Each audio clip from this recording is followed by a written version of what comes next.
안녕하세요. 부천 으뜸한의원 대표원장 한의학 박사 박지영입니다. 저는 부천 원종동에서 13년째 진료하면서 환자분들을 뵙고 있는데요. 오늘은 자율신경실조증 혹은 자율신경계 이상에 대해서 한번 알아보도록 하는 시간을 갖겠습니다.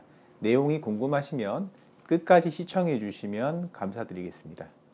부천에 거주하는 43세 남성 A씨는 코로나로 인한 실적 부조로 이직을 하게 되었습니다. 이직 후에는 업무에 대한 부담 때문에 잠을 깊이 못 자고 가슴이 두근거리고 입맛까지 떨어지고 극심한 피로감에 귀까지 울리는 이명 증상까지 나타났습니다. 혹시 어디 다른 큰 병이 있는가 싶어서 병원을 찾아서 머리 MRI서부터 시작을 해서 혈액 검사 등 다양한 검사를 해봤는데 어떠한 이상도 발견되지 않았습니다. A씨는 자율신경 실조증으로 진단을 받았습니다. 하지만 처방받은 약을 복용을 해도 업무 시간에 졸리기만 할 뿐 A씨의 불안 증상과 다른 여러 가지 신체 증상은 호전되지 않았습니다. A씨는 그렇게 해서 저희 한의원을 찾게 되셨습니다. 자율신경이란 오토노믹 너버스 시스템이라고 얘기하는데 내분비와 더불어 우리 몸의 심혈관, 호흡, 소화 비뇨기계, 생식기, 체온 조절, 동공 조절 등의 기능을 조절해 항상성, 즉 우리 몸이 늘 같은 상태를 유지하게끔 하는 역할을 합니다. 말초의 자율신경계는 교감신경계와 부교감신경계 둘로 나뉘는데 자율신경계의 조절이 이루어지지 않는 상태를 자율신경 실조증이라고 이야기합니다. 자율신경 실조증의 증상은 첫 번째, 신체 증상으로 식은땀을 잘 흘리고요. 가슴이 두근거릴 수 있고 숨이 자주 차거나 손발이 차고 붓는 증상이 나타날 수 있습니다. 두 번째, 수면 관련 증상인데요. 잠드는데 시간이 오래 걸리고 깊이 못 자고 불면증 증상이 나타나고요. 코를 골거나 이갈이가 있을 수 있고요. 그리고 잠을 잘 자고 일어나도 늘 피곤한 만성 피로 증상이 나타납니다. 세 번째, 감정 증상으로요. 불안하고 초조하고요. 짜증을 잘 내고 신경질적입니다. 그리고 이유 없이 만사가 두렵고 갑자기 속이 답답해짐을 느낄 수도 있고 매사에 의욕이 떨어지게 됩니다. 마지막으로 위장 증상으로는요.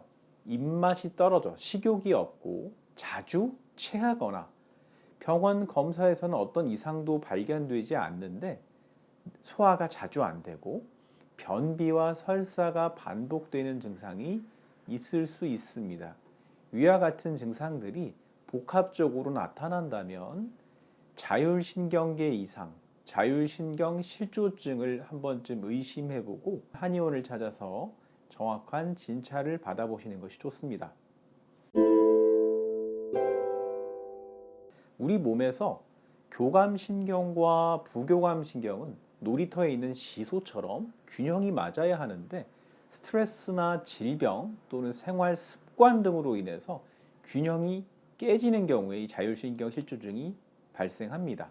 자율신경 실조증, 자율신경계 기능 이상은 한의학적으로는 화병으로 볼 수 있습니다. 화병, 우리가 흔히 이야기하는 울화병의 범주로 치료를 하는데요. 울화병은 한의학적으로 간기울결증, 심화항염, 심혈부족, 신수부족 등의 유형으로 나누어 치료를 합니다. 환자분이 내원하셨을 때 첫 번째로 경락 기능 검사를 통해서 자율신경의 불균형 정도를 파악을 하고요.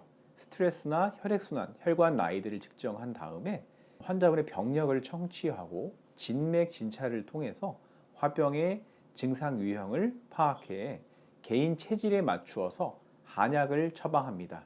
화를 다스려주고 무너져 있는 자율신경의 균형을 회복할 수 있도록 하고요. 경우에 따라서는 경락순환을 도와주어 몸의 밸런스 회복을 도와줄 수 있도록 침치료 또는 한약재의 추출물인 약침 치료 등을 병행하게 됩니다. 체면을 중시하는 우리나라 사람의 특성상 말 그대로 참아서 화병 기운을 키운 뒤에야 한의원 병원을 찾는 경우가 많으신데요. 한의원의 화병 치료는 양약처럼 의존성이 생기지 않는 장점이 있습니다.